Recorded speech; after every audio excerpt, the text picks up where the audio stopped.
থেকে আইছি জাস্ট কি টিকেটের ঠানে। আমি আজকে হচ্ছে রংপুরের সাপোর্টার আমি। আর আমার সবচেয়ে ফেভারিট আছে আপনার হচ্ছে মাহমুদুল্লাহ রিয়াদ।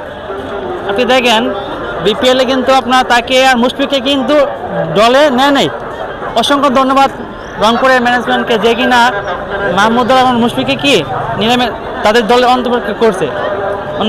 দুর্ভাগ্যজনক আজকে তারা কি আপনার রংপুরের ঢাকা খেলা হয় নাই। আর আমার হচ্ছে ফেভারিট প্লেয়ার আপনার ধরেন সাব্বির রহমান। তবু যদি আমি রংপুরের সাপোর্টার, বিকজ আমি সাব্বির আমার একজন পছন্দের কি খেলোয়াড়। আপনি দেখেন এই যে গত ইয়ারে লাস্ট ইয়ারে ঢাকা সবসময় প্রথম ম্যাচ হারে ম্যাক্সিমাম টাইম, তাদের ম্যানেজমেন্ট খারাপ ম্যানেজমেন্ট। যে আপনি আবার দেখেন ওই যে সাব্বির রহমান কইনামাই সাথে আড়ে, তখন কেউ কি ডিফেন্ড করবে না আপনার কি রান নেবে? তখন ওভার আপনার 14-15 রান লাগে, তাই না? আর আপনি যখন গত ইয়ারে 2025 সালে বিপিএলে সাব্বির রহমান যখন 3-4 খেলছে, আপনি দেখেন যে আলিসা ইসলামকে কি কুত্তা বিয়ানি বের হয়েছে, তবে 4-5 ছয় মারছে। সাব্বির যখনই খেলবে আপনার তখন মাঠে মাঠে 6 থাকবে।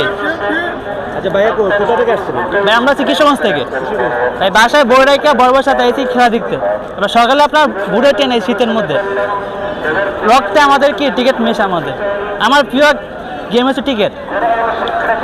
তো নিয়ে টিকিটটা কাছে কি রংপুর বনাম ঢাকার ম্যাচ দেখতে।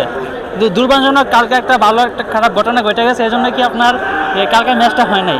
তা আমার পছন্দের খেলাধুলা কি সবচেয়ে high voltage match Rangpur versus কি ঢাকা। তো ম্যাচটা ভাই হয় নাই, অনেক মানে আপসেট।